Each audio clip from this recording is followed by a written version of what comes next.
Slot out. Aku jarang call out kepala manager except for one. Roy Hodgson. Aku dah bagi kau time.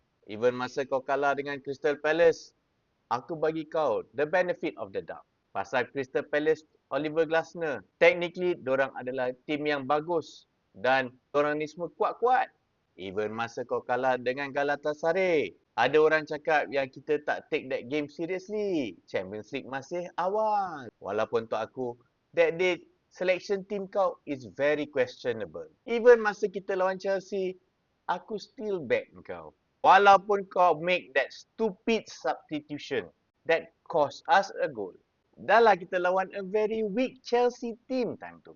Even masa lawan United, our arch rivals, at home.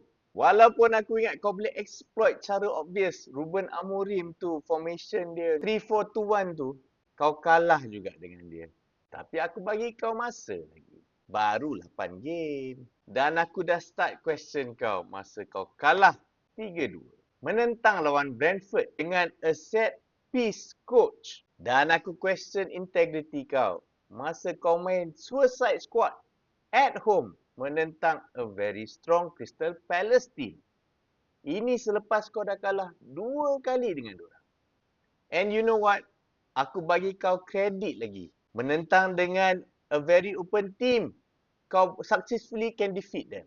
Kau menang lawan Villa dan Real Madrid. Kudos to you.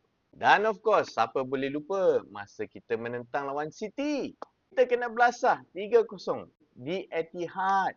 Dan aku bagi kau benefit of the doubt pasal Pep is a tactical genius. Walaupun ada orang bagi excuse cakap division is against us.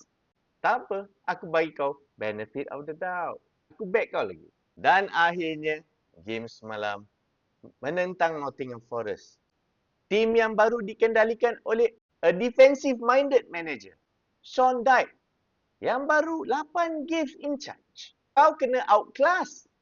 3 telur. You know what? Maybe, just maybe, this particular person saved your ass last season. Mo Salah. Tengoklah rekod dia. Goals 27. Assist 17. Just maybe. Not because you're a good manager, but you probably have a play on steroids. Hanging goals, left, right and center. Terima kasihlah for last season. But to me, it's time for you to go.